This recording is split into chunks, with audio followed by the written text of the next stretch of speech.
Andam na ang ipasakang sumbong sa DENR Region 7 batok sa WT Construction nga mo'y namutol sa mga kahoy sa S. Osmeña Avenue. Muhang yusab sila sa korte aron makakuha og kopya sa CCTV footage subay sa pagpamutol. Jinky Bargio, Suginlimi.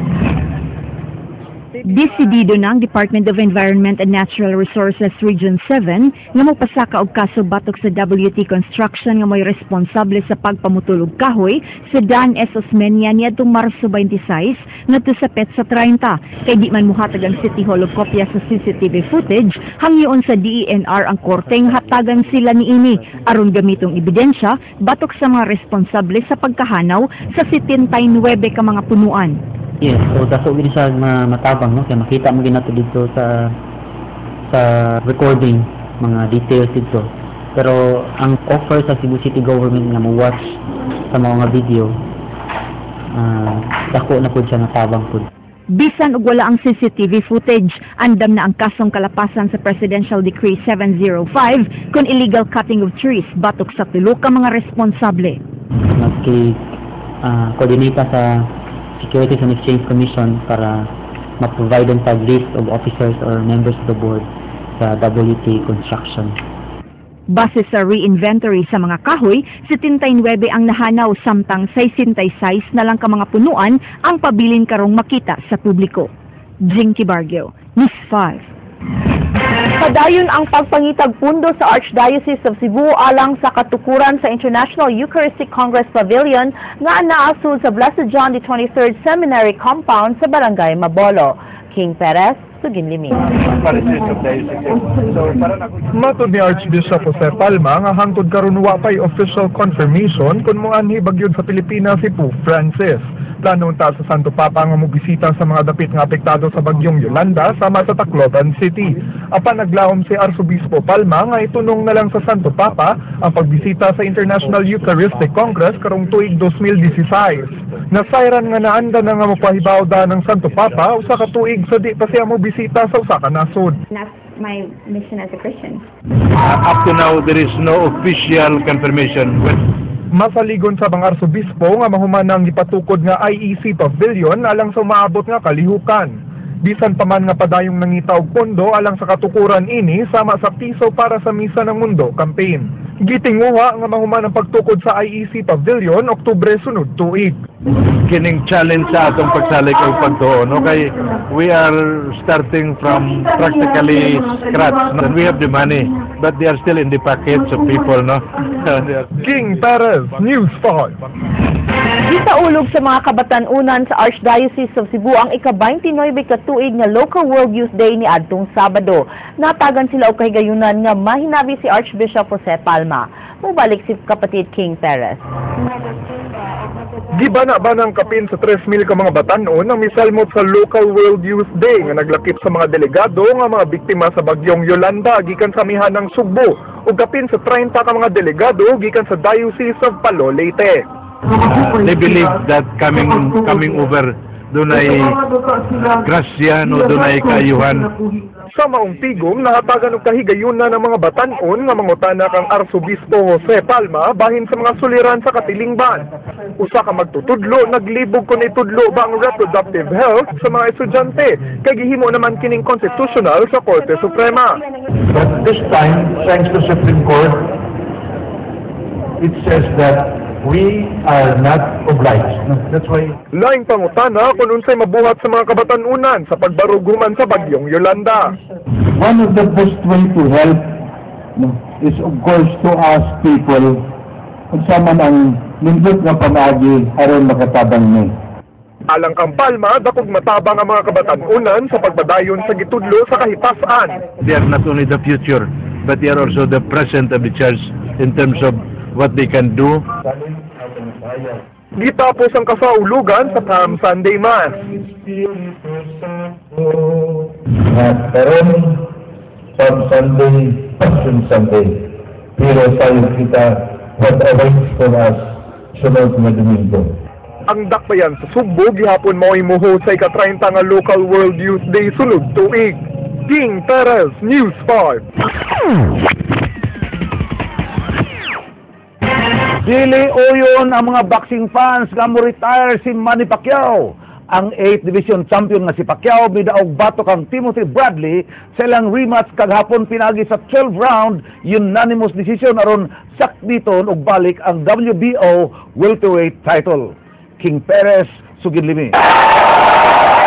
Wa mapakya sa mga boxing fans sa gipakita nga kabanis ni Congressman Manny Pacman Pacquiao sa ilang sangka ni Timothy Bradley kagahapon. Wa sa magpaulupig si Bradley at tulos sa pagsinukli ay nila umang kumo ni Manny. Apan mas daghang mga solid punches ang napasudi Pacman hinungdan nga pipila kahigayon nga daw nakaatras si Bradley. Target sa kampo ni Pacman nga manakaw si Bradley sud sa unang mga rounds. Apan wala kini mahitabo ug midaog si Pacman sa unanimous decision sa tulo ka mga judges. Mao nga di pagyud kuno angay mo retiro si Pacman hilab niya sa iyang gipakitang gamangka sa ring kagahapon. Di usab malimod nga dunay nausab sa estilo ni Pacman. Gani bisan ang iyang trainer nga si Freddie Roach miangkon nga di na sa makapaspa si Pacman kun itandi kaniadto. Natural lang kini tungod sa iyang pangidaron o sa pagsaka niya sa laing weight division. Not the same Pacquiao before, but yeah, the speed is still there, but I don't know about the power. Giulagway sab nga patas og di na gyud makwestiyon ang kadaugan ni Pacquiao. Ug subing gibuhi ang panawagan sa panagsangka nila Floyd Mayweather Jr. Ni pa mo retire, maybe napay Marquez nga fight next niya, or maybe Mayweather. Last pa dyan si Pacquiao. Naapa dyan pagkakwas Pacquiao. Kung dili mo, musukol si Mayweather, pero di na, Marquez nga sila. Ryan Sorote, News 5. Ipahibaw ni Provincial Director sa Cebu Provincial Police Office, Police Senior Superintendent Noel Quillamak nga nagmalinaw ng Tibok Provincia sa Sugbo atol sa panagsangka ni Pound for Pound King Manny Pacquiao ug Desert Storm Timothy Bradley kagahapon. Mato dinhi wa sila natalang krimen sa mga kalungsuran gikan sa alauna hangtod alas 3 sa hapon kagahapon. Gipahibaw sa Quillamak nga bisan siya nalingaw nga nagtanaw sa pay-per-view sa mga away ug perti niyang lipaya sa kadaugan ni Pacman. Mensahe niya ngadto sa mga pulis nga untang himo nilang inspirasyon ang gipakitang kakugi o determinasyon sa pambansang kamao. If you try hard, there is no impossible, diba?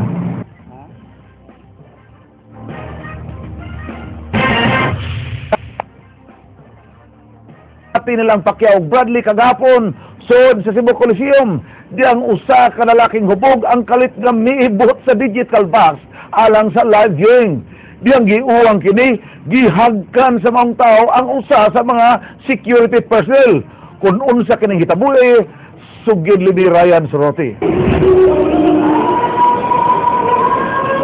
Bisan wa pa magsugod ang away ni Manny Pacquiao ug Timothy Bradley, dayag sa dagway sa mga boxing fans ang ilang kaikag sa mong away. Doon nagipanghatag ng mga flaglets nga nagtangag usab sa hulagway ni Pacman.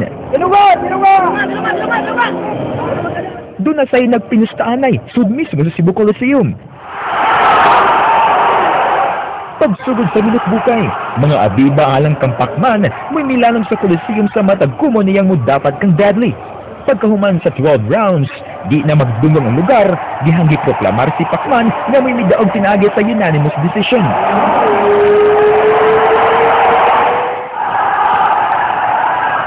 Taliwa sa hudyaka, kalit nga naputol ang live viewing ug nakuha ang atensyon sa tanan sa usa ka taong hubog nga ana sa tubangan sa entablado. Tungod sa kapungot sa uman, gibunalan kining lingkuranan ug gikulata. Giingong gibunot sa hubog ang digital box sa live viewing, mao nga natahom kini. Oo, siya nag-una-una. Ibot niya, mutong napaong, mutong nasuko tong nananauban kay napaong, bunalan sa bangko. Miabot sa dayon ang mga security personnel aron mapugnan ang mga tao apan gihagkan sa hubog tulo ka higayon ako sa kanila. Nakuwagikan sa gilingkuran sa mga tao ang botilya sa ilim ng makahubog ug nasayran nga ikaduha na kining higayon nga nagmaay sud sa Cebu Coliseum ang lalaki nga giingong usa ka doktor gidala kini sa Carbon Police Station apan gipagawas ra human ni file og reklamo batok ni ini. Isa ko ni mo na ako. Balungkot ako. Ryan Sorote, News 5. Ug mo kadto naglangkob sa ato mga balita sa Aksyon Bisaya karong adlaw. Lunes, Abril 14, tuwing 2014. Kini si Frank Malilong Jr. Mga istorya nga di lang kutob sa paghatod sa impormasyon. Musunod ng Action Prime. Daghang salamat. Ako si Georgia Herrera. Tungod kay labaw pa sa balita, action!